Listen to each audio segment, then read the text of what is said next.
you talk about what led that road, uh, I mean, that question could be pushed back to you as well. But Yeah. my Amen. family was my family was always involved at some level with business growth in the community. I had a uncle many years ago that was a mayor of Walnut Ridge, and I'd served on the city council for 3 terms, 35 years or more ago, and it just got to the point that after we retired from the hunting business and we were still working, but the community was not growing quite like what I figured it should be.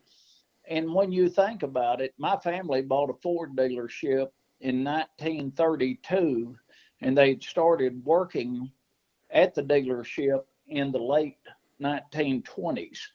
And before the car dealership, there really was not a lot of motel travel, not a lot of travel. It was wagons and before automobiles, you know, horses and trains and things like that.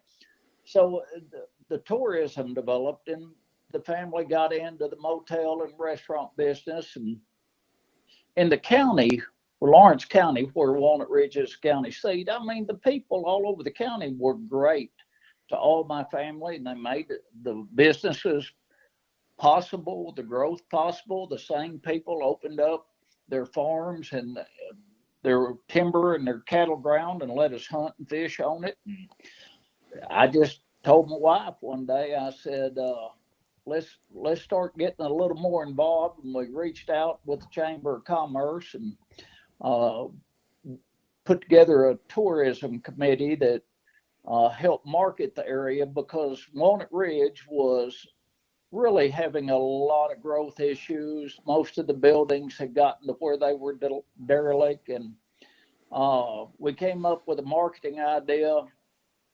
My wife and I and 4 other people on the chamber to market the rock and roll history of the area up here from the early rockers that played at Sun Studio and the birth of rockabilly, where it gave birth from rockabilly to rock and roll.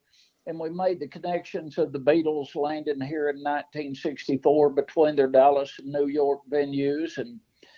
And we really built up some steam. So we were fortunate, my wife and I, to be in the position we were. So we started buying up some of the derelict property in downtown and renovating it. And we started a program that Jackie, my wife, came up with called Invest in Your Dreams, to where we would have a building that we had gone in and restructured, and it was basically ready to rent. But if you had a vision of a business you wanted to put in, we would give you discounted rent depending on what you invested in taking it, that building, to the next level.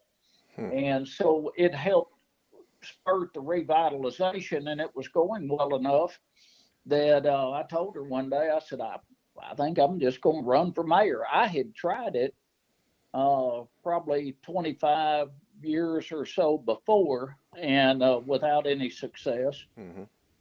But so I jumped back in, got my feet wet, and uh, I love it. I mean, it's a lot of change going on, and you know, it goes back. My mother was an American government and economics teacher, and all she ever tried to push was that the American system of government will work if the people who are in charge will give it a chance. And that's how I run the city. It's you know, government can't be everything for everybody, but we can be open and honest and do what's right for the majority of the people.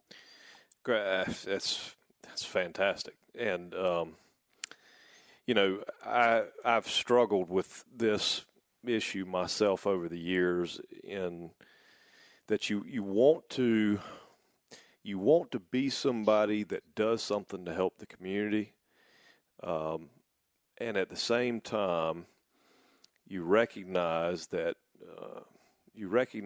politics is such a difficult it's not even a profession. I mean, it's not a vocation in any way. It's more like a calling, I guess I should say. And it's such a difficult thing because you can't be everything to everybody. You can't help everybody.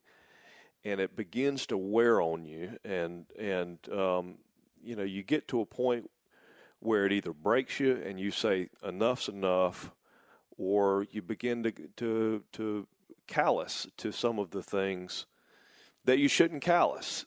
You shouldn't callous over. And, you know, that's a difficult place to be for a lot of public servants, the ones that have the right heart, the ones that want to do right, you know, because it's just, you know, it's in a place you don't want to be. You don't want to grow callous to anybody, but you can't be everything to everybody. You can't help everybody. And so it's a difficult difficult calling, and you have to figure out how to work through that. And I applaud you for doing it for your community. Everybody, it's incumbent upon everybody to sort of improve their little corner of the world in some way, shape, or form. And that's and it has to start somewhere, and it has to start with somebody. Yeah, and that's what you're doing.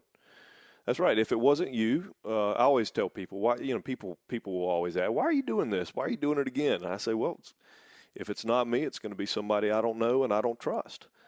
And so I know me. I know I can trust me, and that's why I continue to do it. And one day I won't, but I imagine that's why you do it. It's got to be somebody, and it might as well be you. You know, and ironically on that, we as of January 1st this year, with my former time on the council and with my age, I'm vested with city retirement, and we've recently sold a considerable amount of the property that we had bought in town and renovated, and different businesses, trying to get other investors and give them a chance that are younger to carry it on, and so on and so forth.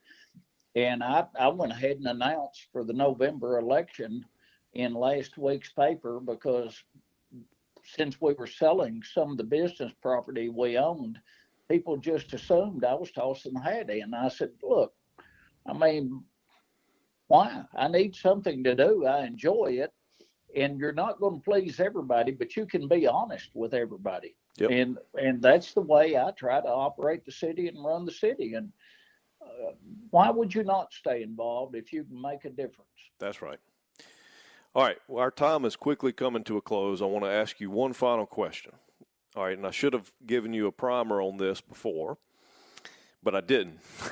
The question. Here it comes. The question. I've been asking everybody this question. I think I'm going to carry on asking everybody this question. No, not to put any pressure on you, but I'm just going to say this much.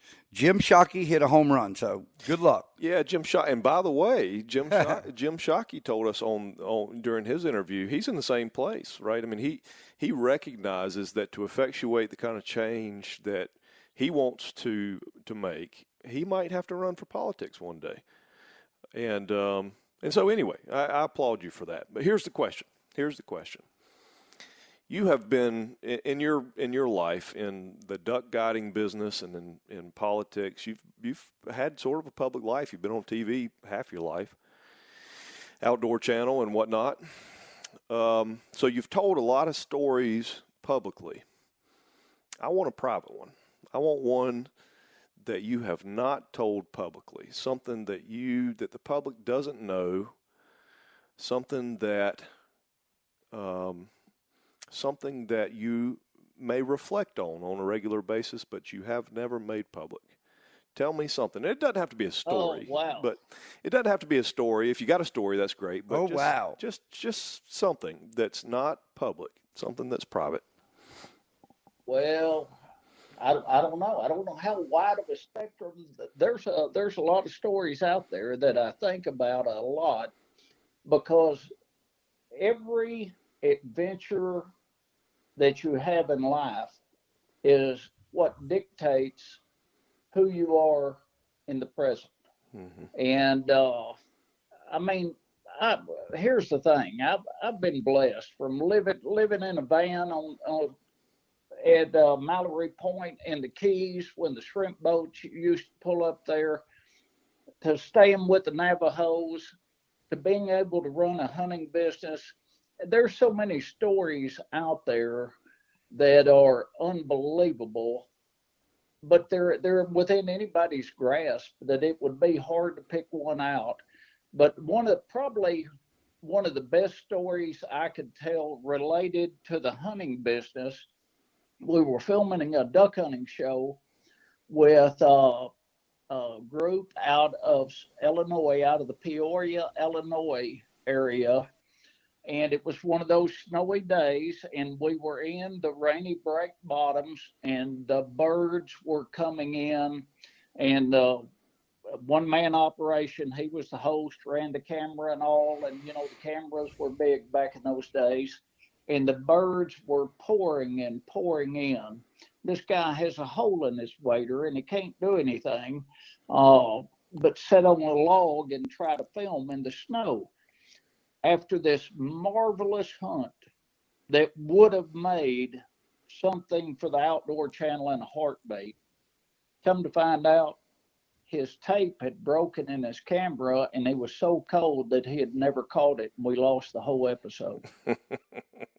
We actually have a camera guy sitting with us right now, and when you said it, he just had a visceral reaction, closed his eyes and shook. Rich Taylor sitting over there helping us today. Well, it was one of those memorable events, as outstanding of a hunt as what it could have been, and it was all captured with a camera. It just wasn't recorded because of the big tape that they used to put in those. It'd be amazing if we'd have had cell phones back in the time. Ooh, I'm glad we didn't. Yeah. Well, and that's probably true too. I'd probably been in jail, but actually to catch some of the visions, it's unbelievable. Some of the things that I've seen and experienced, not just in the woods or in the fields hunting, but in life, and you don't have a camera to catch it. Where now, there's no reason someone doesn't catch it on camera. Yeah. Well, Charles Snapp, our hour is up. Man. It was a fantastic hour. I appreciate you speaking with us. I got to tell you, some of my fondest childhood memories are with you. And that says a lot. I mean, really. I mean, because when you look back on your childhood, there are so many things that you can remember. Christmas mornings, eating at the dinner table for Thanksgiving with your family. Well, many of mine are in a little duck lodge in northeast Arkansas, eating out of the inside of a boat in your lodge, which that was right. The buffet. Buffet boat. Yeah. The buffet boat. Yeah. Y'all mean a lot to me too, and man, I'm humbled for you to even have thought to ask me. And I mean, how often does a old duck guide and community mayor in northeast Arkansas have a chance to be interviewed by good people, one of whom's the up and coming governor of South Carolina? I agree. I keep pushing him for that. Well, just plan on meeting us in person, because my wife and I are supposed to have a standing invitation when he's elected. President, if my wife had walked in, she's saying, well, I want to go to the White House when he runs for president too. There's one job that I would never do. I hate to let Jackie down, but President of the United States is not one of them. Ooh. It is. That's a tough job. Charles? Stick in there where you can make a difference. Thank you so much. Same to you. I greatly appreciate you joining us today. Charles Snapp, Charles Hammertime Snapp. Michelob Ultra and Mich Ultra wholesaler Better Brands Incorporated are excited to announce a new partnership with Sober Skipper, part of the Sea-Tow Foundation. While we know consumers enjoy relaxing days on the water with ultras in hand, it's important to remember to drink and boat responsibly. Choose to be or to designate a sober skipper before leaving the dock. Do it for your family and friends, your passengers, and everyone else on board. Michelob Ultra salutes all sober skippers who take the pledge. Cheers, and we'll see you on the water. Trilogy Outdoors Podcast is a product of Trilogy Outdoors Media. All views and opinions of our hosts and guests are not necessarily those of our sponsors. Trilogy Outdoors is produced and edited by Trilogy Outdoors Media. Be sure to follow us on all the podcast platforms as well as our social media pages on Instagram.